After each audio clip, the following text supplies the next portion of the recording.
ಜೈಲಿನಿಂದ ನಿವಾಸಕ್ಕೆ ಅಲ್ಲು ಅರ್ಜುನ್ ಅವರು ಈಗಾಗಲೇ ಬಂದಿದ್ದಾರೆ. ಅಲ್ಲು ಅರ್ಜುನ್ ಭೇಟಿಯಾಗಿದ್ದಾರೆ ನಟ ವಿಜಯ್ ದೇವರಕೊಂಡ.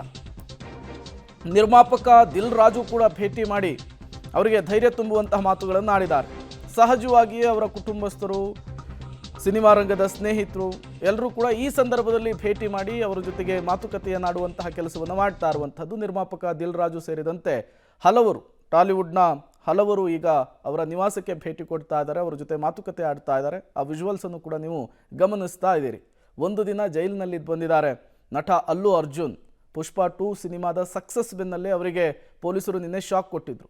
ಈ ಎಲ್ಲ ಬೆಳವಣಿಗೆಗಳ ನಡುವೆಯೇ ಈಗ ಟಾಲಿವುಡ್ನ ಹಲವರು ನಟ ನಟಿಯರು, ನಿರ್ದೇಶಕರು, ನಿರ್ಮಾಪಕರು ಅವರ ನಿವಾಸಕ್ಕೆ ಭೇಟಿ ಕೊಡ್ತಾ ಇರುವಂಥದ್ದು, ಅಲ್ಲು ಅರ್ಜುನ್ ಜೊತೆಗೆ ಮಾತುಕತೆಯನ್ನು ಆಡ್ತಾ ಇರುವಂಥದ್ದು. ಇವೆಲ್ಲವೂ ಕೂಡ ಸಹಜವಾದಂತಹ ಬೆಳವಣಿಗೆಗಳು. ಒಂದು ಕಡೆ ಫ್ಯಾನ್ಸ್ ಜಮಾಯಿಸ್ತಾ ಇದ್ದಾರೆ, ಮತ್ತೊಂದು ಕಡೆ ಅವರ ಕುಟುಂಬ ಸದಸ್ಯರು, ಮಗದೊಂದು ಕಡೆ ಚಿತ್ರರಂಗದ ಹಲವು ಗಣ್ಯರುಗಳು ಕೂಡ ಆಗಮಿಸಿ ಅಲ್ಲು ಅರ್ಜುನ್ ಜೊತೆಗೆ ಮಾತುಕತೆ ಆಡುವಂತಹ ವಿಚಾರ, ಜೊತೆಗೆ ಏನು ಅರೆಸ್ಟ್ ಆಗಿದ್ರು ಆ ಎಲ್ಲದರ ಬಗ್ಗೆ, ಬೆಳವಣಿಗೆಗಳ ಬಗ್ಗೆ ಮಾತುಕತೆ ಆಡ್ತಾ ಇರುವಂತಹ ವಿಜುವಲ್ಸನ್ನು ನೀವು ಗಮನಿಸ್ತಾ ಇದ್ದೀರಿ.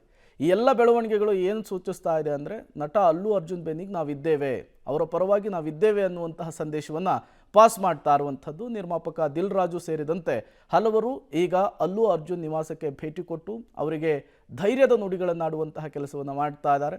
ಏನೇ ಆದರೂ ನಿಮ್ಮ ಜೊತೆಗೆ ನಾವಿರ್ತೇವೆ ಅನ್ನುವಂತಹ ಮಾತುಗಳನ್ನು ಕೂಡ ಆಡ್ತಾ ಇರುವಂಥದ್ದು. ಈ ಎಲ್ಲ ಬೆಳವಣಿಗೆಗಳ ನಡುವೆ ಈಗ ತೆಲಂಗಾಣದಲ್ಲಿ ರಾಜಕೀಯ ಕೆಸರೆರ ಚಾಟ ಅಲ್ಲು ಅರ್ಜುನ್ ಅರೆಸ್ಟ್ ವಿಚಾರಕ್ಕೆ ದೊಡ್ಡ ಮಟ್ಟದಲ್ಲಿ ಆಗ್ತಾ ಇದೆ. ರೇವಂತ್ ರೆಡ್ಡಿ ವಿರುದ್ಧ ದೊಡ್ಡ ಮಟ್ಟದ ಆಕ್ರೋಶವನ್ನು ಅವರ ಫ್ಯಾನ್ಸ್ ಹೊರಹಾಕ್ತಾ ಇದ್ದಾರೆ.